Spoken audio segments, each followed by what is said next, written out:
This is Dr. Fastlane. Today is a very sunny, bright day, and the car that I'm going to show you today is called 1929 Ford Tudor with the candy red color, which is sparkling in this bright, sunny day in New Mexico.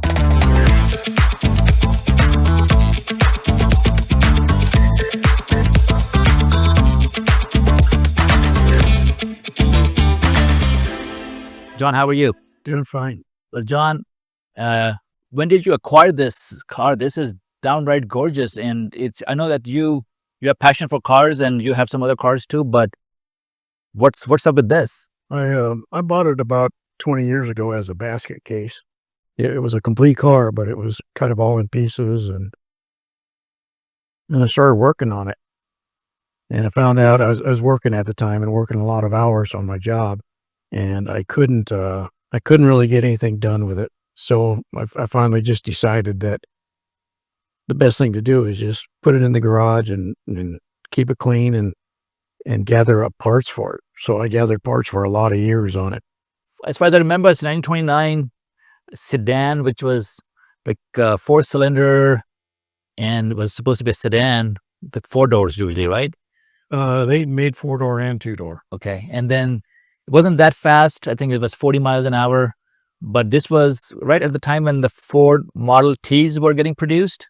The Model A came after the Model T, Okay. and they did have a four-cylinder in them. Like you say, the top speed on it was probably 40 miles an hour, and you really didn't want to go that fast in them. But And I think they produced like almost like 1.5 million of these around that time. there was a lot of them, yeah. This particular car, from what the previous owner told me, was a military car over around Midland, Texas area. And that's really about all that I knew about it. Other than that, it was a really good shape. There was no rust on this car at all. And And what was the original color of this car when you got it? it was black. Black. And then when I got it, the guy had painted a turquoise color, and I didn't like the color. I mean, it was a pretty color, but What you had to just scrape all that and put this. It's called candy. What is it? Candy? actually, this is a 2011 Corvette color, Ah. and they called it passion red. Yeah, but you must have put some glitter on it. I mean, it's not glitter, but it's just something that Corvette. Is the original Corvette color Yeah. the same as is? It's a three-stage paint. They you put the base paint down, of course, primer and all that. But put the base paint down, and then there's a middle paint that goes on it that has all the effects in it, and then a clear coat on top. Amazing job. It was done here locally, you say? Yes, unfortunately, the guy the shop that it did it, he's no longer there, and actually he did die. Oh, okay. Well, so these headlights, are these all original headlights or is it aftermarket? No, those are all aftermarket. But these were the exact shape, or they were not supposed to be like. Back in 29, they had, I can't remember what size they are. I think they're like 11-inch or something like that. Round, big headlights. Okay. And these are just aftermarket street rod lights. And is this the gas tank here? Or that's the radiator. That's the radiator. Oh, so that's just for coolant. Yep, the coolant goes. Okay, and this is the great Ford emblem, always hasn't changed ever. Now, this thing was supposed to be like one of those key things that you used to start it. The four cylinders, you could hand crank them.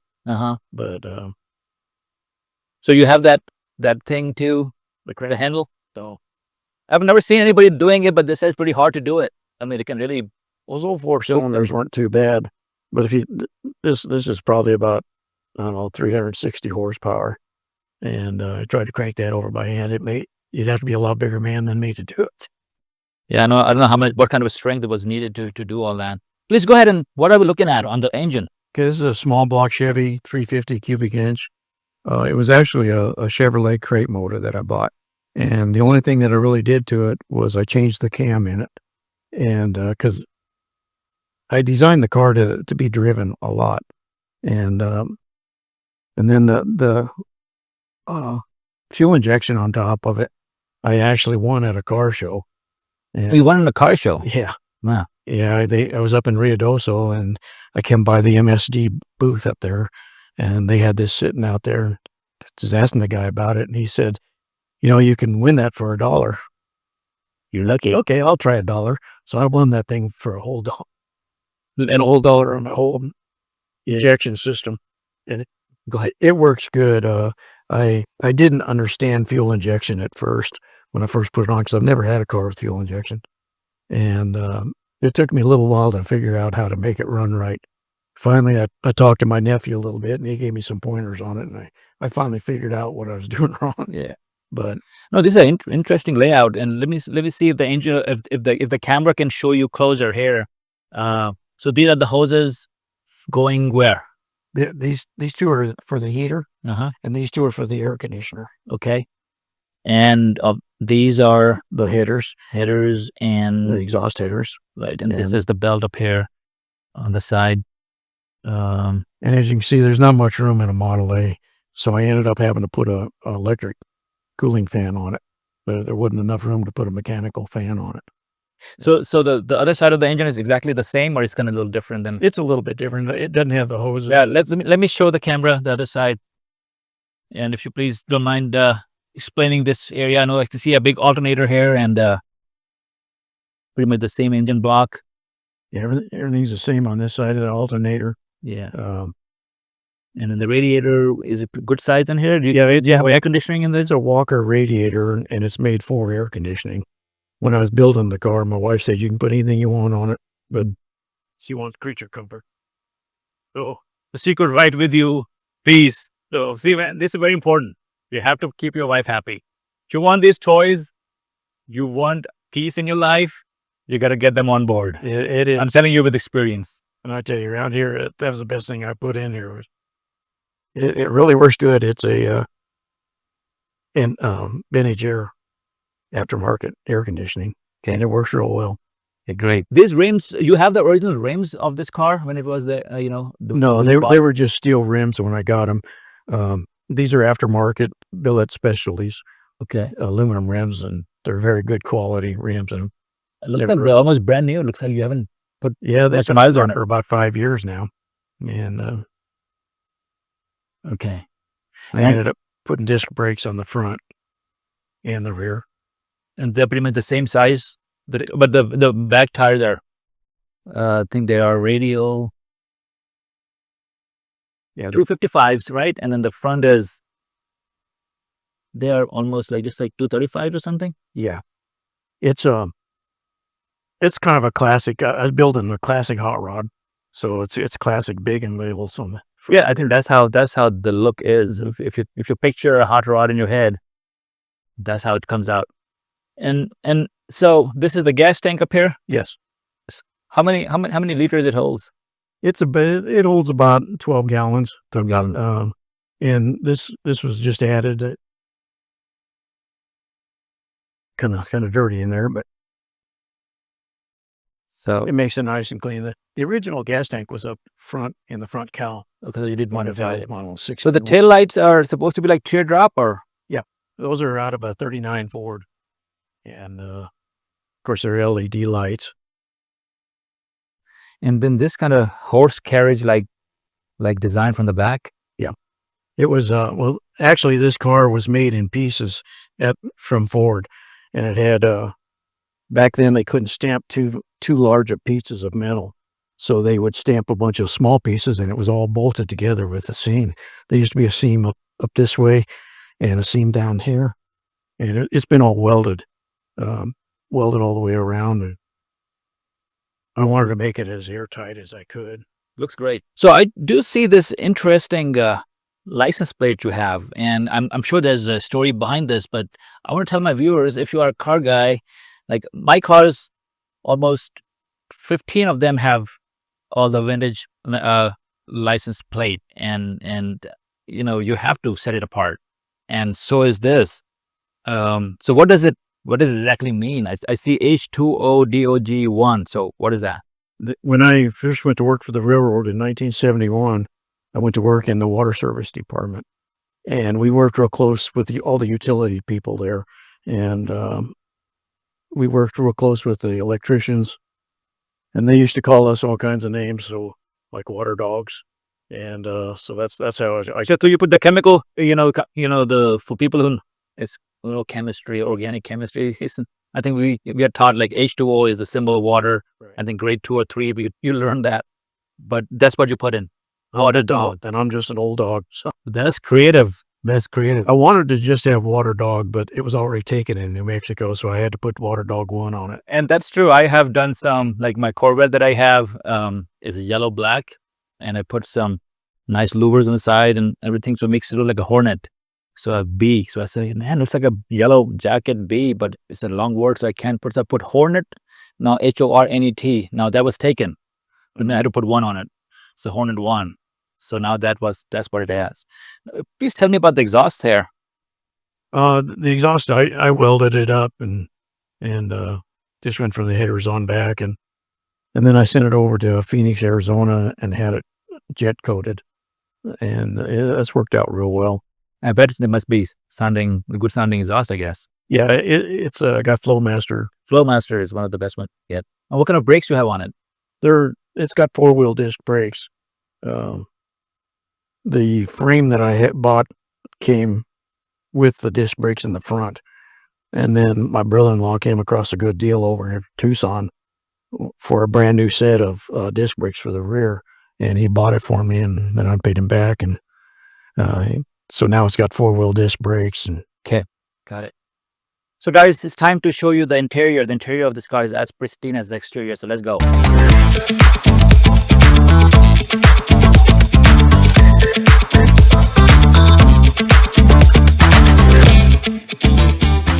So what was the original color of the interior before when you bought it?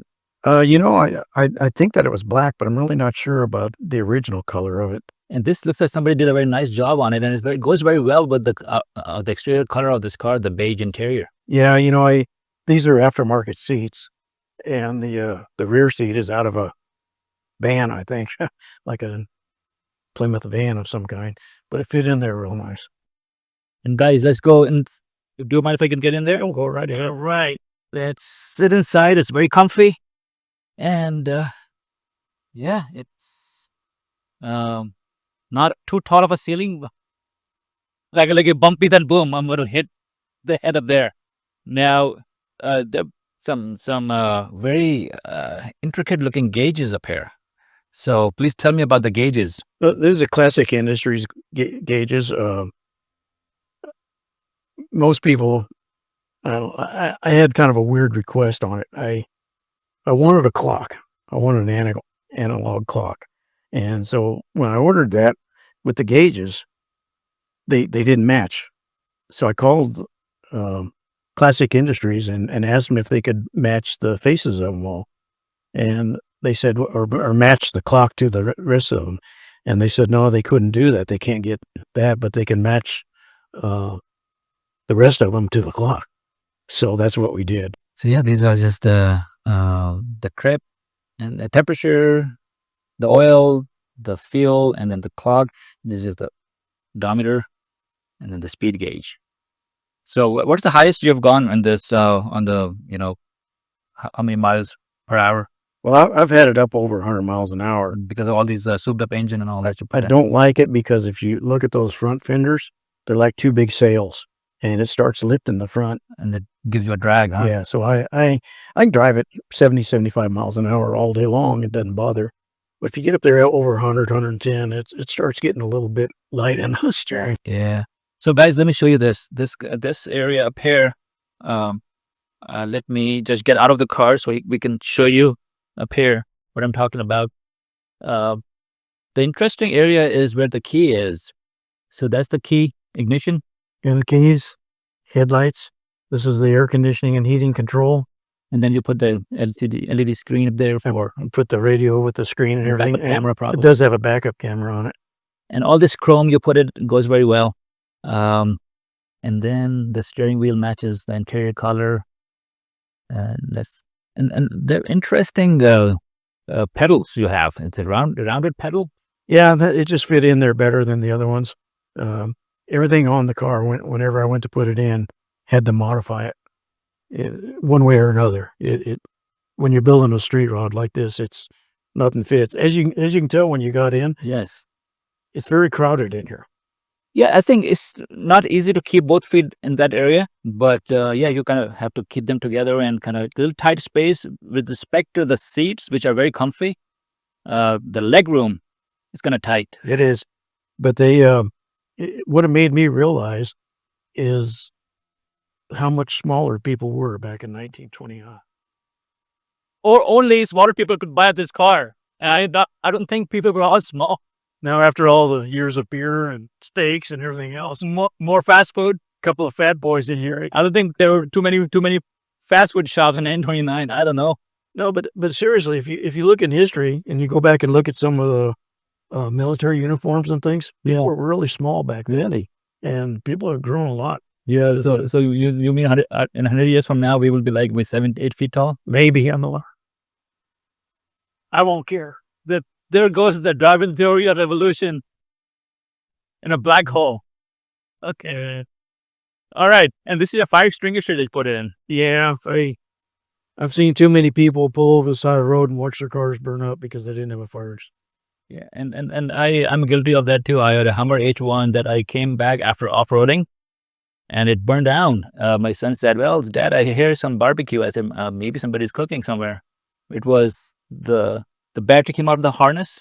Oh, really? And it just sparked inside. And before we could know what the heck is going on, in flames. Called the fire department. They came running, blocked all the roads, and the car was done. The H1 was done. It looked like it was really hit by a missile or something. That's how it was. But cool interior. So guys, it's time to go for a ride. We will follow Mr. John Jackson on the road for some moving shots. See you in a moment. You gotta listen to the sound of this engine, especially when it starts. It will wake up the dead. Listen now.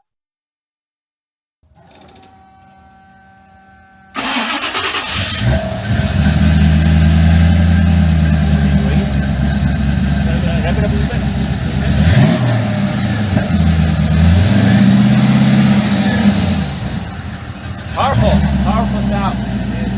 Better than my Lamborghini. Don't have that much power. No, but the sound is better. All right, guys, let's go.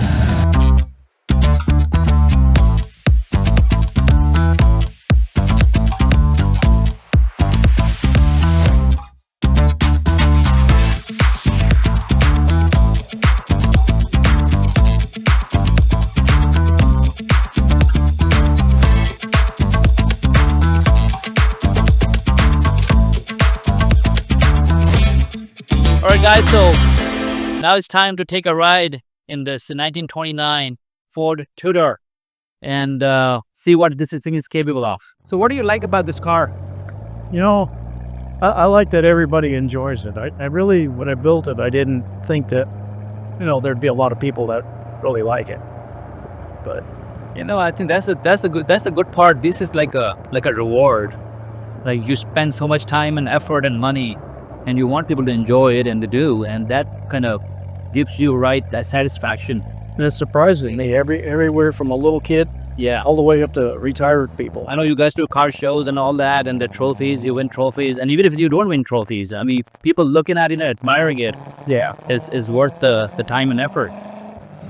Well, it just makes you feel good that you can build something like this and have people admire it and enjoy it. I totally understand. So if something like this is on sale, like say if you ever want to sell this, how much would you be asking? Oh gosh, that's a hard question. Because a lot of the people, when I asked them this question, they said, well, I'm not going to sell it till I die. With the paint and interior and all the work and everything went into it, of course, without labor, I probably got 50,000 in parts in it. Without labor? Without labor, yeah. And that's what's so you take an idea to a straight rod shop and say build this, I don't think they could probably do it for 80, 90, 100,000 maybe. But I believe it. I do it because I enjoy it. Yeah.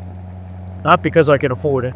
Sure. Okay. Yeah. You live once, as I say, you live your life to the fullest. And we all here for a limited time on this earth. Might as well put some smiles on people's faces. Yeah. So this is Dr. Fastlane signing off, guys. Live in the fast lane and be safe. God bless.